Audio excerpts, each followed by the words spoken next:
Hello friends, welcome back to my channel Oni blog content. তোমরা সকলে কেমন আছো? আশা করি সবাই ভালো আছো। আমি একটুও ভালো নেই, কারণ এই যে দেখতে পেলে 2-3 দিন অনবরত ঝড় বৃষ্টি বাতাস বয়েই চলেছে। আর এইসব নালায় তো জলই থাকতো না, বাট দেখো জল পুরো থই থই করছে, অনেক কিছু ক্ষতি হয়ে গেছে। এই যে দেখতে পাচ্ছ সামনে একটা চালতা গাছ, ডাল ভেঙে পড়ে গেছে কি পুরো উপড়ে গেছে, আমি ঠিক কিনারা খুঁজেই পেলাম না। যাই হোক, বাড়ির সামনে এমন একটা আওয়াজ হলো, তাই তোমাদের ছুটে এসে দেখাচ্ছে। আর এই সময় জাস্ট বৃষ্টিটা থেমেছে, এখন প্রায় 7:30 মতন বাজে, তাই একটুখানি বাইরে বেরিয়েছিলাম। সেই সুযোগটা দেখো সানি কুচুও কাজে লাগিয়ে দিল, ওরাও বাইরে বেরিয়ে এসছে আমার সাথে সাথে। তো যাই হোক, এই যে চালতা গাছটা দেখতে পাচ্ছ ভেঙে পড়ে গেছে। আর এখানে দেখতে পাচ্ছ জল দেখো পুরো থই থই করছে। এই নালায় না জলই থাকতো না, প্রায় সময় শুকনো থাকতো। এরকম যদি কন্টিনিউ বৃষ্টি হয়, ঝড় হয়, বাতাস হয়, তো এরকমই তো অবস্থা হবে, তাই না? তো আরে একজনেরও খুব বড় একটা ক্ষতি হয়ে গেছে। ভাগ্যিস আমার ঘরের উপর দিয়ে বা গেছে, কিন্তু কিছুই হয়নি ঠাকুরের দয়ায়। এটাই তোমাদের দেখাচ্ছি যে আমি ছাদে উঠে এসেছি। ঘটনাটা ঘটেছে আজকে ঠিক ভোরবেলা, বলতে গেলে 5টা নাগাদ হয়েছে। তখন অঝোরে বাতাস বৃষ্টি হচ্ছে। এই যে মাটির বাড়ি দেখতে পাচ্ছ, আমার একজন দাদার বাড়ি, ওই মাটির বাড়িটা না ধসে পড়ে গেছে। আর সাইডে দেখতে পাচ্ছ আমাদের গোয়াল, এই যে গরু আছে। তো এমন একটা বিকট আওয়াজ হলো, ছোটদা ঘুম ভেঙে গেছে, দিয়ে আমাকে বলছে তাড়াতাড়ি চল, গোয়াল মনে ভেঙে পড়ে গেছে। আমরা ভয় পেয়ে গেছি, তো মানে ছুটে এসে যখন দেখি গোয়াল ঠিক আছে, বাট এই যে পাশের বাড়ি যে মাটির বাড়িটা ভেঙে পড়ে গেছে, এই জন্য না এত আওয়াজ। আর দেখো গোয়ালের উপর গায়েও লেগেছে, বাট গরুদের কিছু হয়নি ভাগ্যিস। আর এমন বিকট আওয়াজ হয়েছে, গরুরা কিন্তু ভয় পেয়ে গেছে। যতই হোক ওরা তো অবলা পশু, ওরা তো আর বোঝে না। তাই দেখো সেই ভোরবেলা গিয়ে হাতর টাদর করে এলাম, আর এখন আমি ছাদ থেকে কিন্তু ভিডিওটা তোমাদের শেয়ার করলাম। সো ফ্রেন্ডস, দেখতে পাচ্ছ এইভাবে ঘরটা ভেঙে পড়েছে, আর আমাদের তো ঘুম ভেঙে গেছে। এত আওয়াজ হয়েছে, দাদা শুনতে পেয়েছে ভাগ্যিস। তো চটজলদি করে গেলাম, যখন দেখি যে এরকম পড়েছে, আর গরুগুলো সব ভয়ে দাঁড়িয়ে গেছে। বিকট একটা আওয়াজ। তো বৃষ্টি পড়ছে, আবার নিচে যাব। ছাদে একটু জল জমা হয়ে গেছিলো, তো দাদা এসে একটু মানে জলটা বের করছে। ছাদে সচরাচর জল জমা হয় না। এই যে ফুটোটা দেখতে পাচ্ছ, এই ফুটোতে বাপন বল খেয়েছিল, বলটা ঢুকে গেছিলো, তাই জল জমে পুরো থই থই করছিল। তাও অনেকটা জল আছে, পরপর বেরোচ্ছে আস্তে আস্তে করে। আর সেই সুযোগে দেখো আমি জলটা একটু পা দিয়ে একটু ঘাঁটছি। একদম পরিষ্কার ফ্রেশ বৃষ্টির জল ছাদের মধ্যে পড়েছে। একটুখানি তোমাদের ক্যামেরা করে দেখালাম। এটা কিন্তু অনেকটা জল জমা হয়ে গেছিলো, মানে বলটা আটকে যাওয়ার জন্য। আর দাদা সেই বলটাকে বার করে দিয়েছে। তো এরপরে নিচে চলে এসেছি। নিচে এসে দেখো এই যে চা খাবো, সবাই মিলে চা খাবো আজকে। আর বৃষ্টির দিনে গরম গরম চা, আমি তো রেগুলারই চা খাই, মাঝখানে ছেড়ে দিয়েছিলাম, বাট ছাড়তে ভীষণই কষ্ট হচ্ছিলো, তাই আর মানে এখন খাই আর কি। যাই হোক, বাঙ্কিতে কিন্তু অনেক চা দিয়েছে, তোমাদের একটুখানি দেখাচ্ছি, আমি গড়িয়ে দিব, এত চা খাবো না। আর সাথে আজকে মেরি বিস্কুটই খাবো, সবাই মিলে মেরি বিস্কুট আর চা খেয়ে নিব। তো আর মেরি বিস্কুট চা কিন্তু আগে আগে খেতাম, বাট আমার সবথেকে বেস্ট লাগে কী দিয়ে খেতে বলো তো? মুড়ি দিয়ে খেতে ভালো লাগে।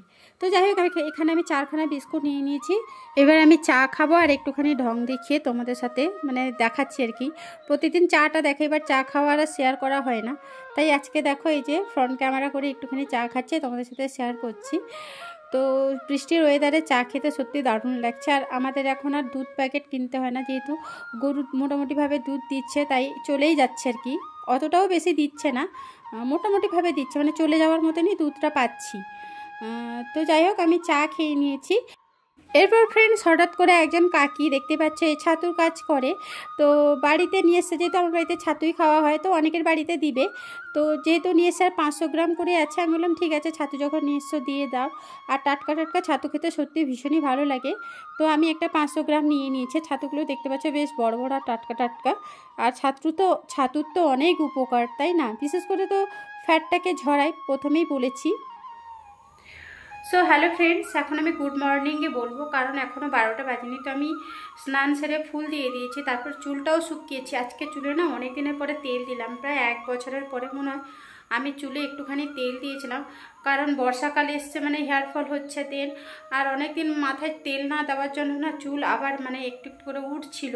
তাই আজকে ভাবলাম মানে হেয়ারটা অয়েলিং করে নিই, মানে হেয়ার অয়েলিং করে নিই। তাই দেখো আমি চুলে তেল দিয়ে দিয়েছি, তেল দিয়ে তারপরে 1 ঘন্টা মতন রেখে তারপর শ্যাম্পু করে নিয়েছি। এখন ভালো লাগছে। আর চুলটা একটু জাস্ট শুকিয়েও নিলাম, মানে ফুল দেওয়ার পরে চুলটা শুকিয়ে তারপর আবার ক্যামেরাটা অন করলাম। তো এরপরে একটুখানি পেট পুজো করবো, মানে খিদে লাগছে, কিছু একটা খেয়ে নিব। আর বাড়িতে একটু টুকিটাকি কাজগুলো করতে হবে। এই যে মাশরুম দিয়ে গেছিলো কাকি, ওই মাশরুমের উপরে যে খোসাগুলো এগুলো ছাড়িয়ে ফেলি, তারপর বাকি দিয়ে রান্না করবে। আর আজকে কোনো ভিডিও আপলোড করব না, আজকে ভাবছি একটুখানি রিলস বানাবো, মানে কাজগুলো কমপ্লিট করে। দাদা আসতে সেই 3:30, 4টা, 5টা কখন বেজে যায়। ভাবছি তার আগে কী করবো, একটুখানি রিলস বানাই। অনেক দিন হয়ে গেছে রিলস বানানো হয়নি, চেষ্টা করব রিলস বানানো। আর যদি রিলস বানাই তাহলে অবশ্যই আপলোড করে দিব ইউটিউবে। তো চলো আগে আমি কাজগুলো কমপ্লিট করি, তো দেখতে থাকো অ্যান্ড সঙ্গে থাকো। খাওয়া দাওয়া করে নেওয়ার পরে একটুখানি রিলস বানিয়েছিলাম, তেমন কিছু খাইনি, মুড়ি শসা একটু চানাচুর জল ঢেলে খেয়েছি। তারপরে এই যে দেখো রিলস বানাতে চলে এসেছি। আর রিলস বানানো মোটামুটিভাবে হয়ে গেছে, ভাবলাম একটুখানি ক্লিপ তোমাদের সাথে শেয়ার করে দিই। আর এইটা আমি শর্টসের মাধ্যমেও দিয়ে দিয়েছি, যেহেতু ভয়েস ওভার দিচ্ছি তাই তোমাদের বলতে পারছি। তো চলো এরপরে আসছি কথা বলতে, তো সঙ্গে থেকে আমি দেখতে থাকো। 2 hours later. So hello friends, good afternoon. তো এইমাত্র জাস্ট রিলস কমপ্লিট করেছে, আর এদিকে দিদিও রান্নাবান্না কমপ্লিট করে নিয়েছে। আর অনবরত বৃষ্টি হচ্ছে, বৃষ্টি তো থামছেই না, বিরক্তকর ব্যাপার। মেঘও ফাঁকা হচ্ছে না, একটানা যদি বৃষ্টি হয় না মনে হচ্ছে বদ্ধ ঘরে আবদ্ধ হয়ে যাচ্ছে, মানে এরকম টাইপের লাগছে। তো কি আর করা যাবে, প্রকৃতির নিয়ম, তো বৃষ্টি হবেই। বাট ভালো লাগছে না, একটু যদি ফাঁকা বা পরিষ্কার হতো ভালো লাগতো।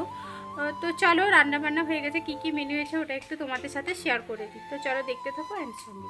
এই যে আজকে মাশরুম নিয়ে এসেছিলো, এই যে মাশরুম ইলিশ মাছের তেল দিয়ে পেঁয়াজ দিয়ে জাস্ট ভাজা ভাজা করে নেওয়া হয়েছে, খেতে কিন্তু সেই লাগে। আর পটল এনেছিল, ইলিশ মাছের মাথাও অনেক দিন ধরে ছিল, এই পটল ইলিশ মাছের মাথা দিয়ে হয়েছে। আর ইলিশটা সর্ষে ইলিশ করা হয়েছে। আর বাকি যাবতীয় লেস টেস যা ছিল ইয়ামি তেঁতুল টক। Good evening friends. তো সন্ধে দিয়ে বসছিলাম, আমি যে অনলাইনে গ্রোসারি বাজার করেছিলাম তার মধ্যে দেখো এই যে চানা, কাবলি চানা, এটা ভাজা এসছিল, একটা প্যাকেট অর্ডার করেছিলাম, খেতে বেশ ভালো ছিল। তো আমি এখানে হাতে করে খাচ্ছি, আর এখানে কুচু একটা একটা করে খাচ্ছে, মানে ওর খাবারটা কমপ্লিট করে তারপর আমার হাত থেকে ছাড়িয়ে ছাড়িয়ে খাচ্ছে। তো আমি লুকিয়ে লুকিয়ে ক্যামেরা করছিলাম, ও বুঝতে পারেনি, শেষমেশ কিন্তু বুঝতে পেরে লজ্জা পেয়ে গেছিলো। এটা একটু তোমাদের সাথে শেয়ার করবো। এই যে দেখতে পাচ্ছ, এই যে খাচ্ছে, এই যে দেখো। অনেক দিন বাদে রাতের মেনুটা তোমাদের সাথে শেয়ার করছি, যেহেতু ঝিরিঝিরি বৃষ্টি হচ্ছে, তাই কি খাবো খেতেও ইচ্ছা করছে। দেখো এই যে কাবুলি ছোলা এনেছিলাম, মানে যেটা চানা তোমরা বলো, ওটা একটু রান্না হয়েছে, একটু ঝোল ঝোল টাইপের আছে, বাট পরের জলটা শুকিয়ে গেছে। আর এখানে আমি আটার পরোটা ভেজে নিয়েছি, একটা ত্রিকোণ মানে শেপ দিয়েছিলাম, আর একটা গোল, মানে বাঙ্কি দিয়ে বেলে দিয়েছে, আমি ভেজেছি, কম কম তেলেই ভাজা হয়েছে। আর আটার পরোটা খাওয়া সত্যি ভালো, ময়দা না খাওয়াটাই একদম উচিত নয় আর কি। 2 hours later. So hello friends, finally এইমাত্র জাস্ট খাওয়া দাওয়া সেরে উঠলাম। আর আজকের ওয়েদারটাও খারাপ না, ওই জন্য ভালো লাগছে না, আজকে আর আপলোড করলাম না, নেক্সট ডেতে আপলোড করে দিব। তো চলো আজকের ভিডিওটা কেমন লাগলো অবশ্যই কমেন্ট করে জানিও, ভালো লাগলে লাইক শেয়ার করে দিও। আর নেক্সট ডেতে নতুন কোনো ভিডিও নিয়ে আমি এমনিতে হাজির হয়ে যাব। ততক্ষণের জন্য তোমরা সকলে ভালো থেকো, সুস্থ থেকো এবং সাবধানে থেকো। টাটা।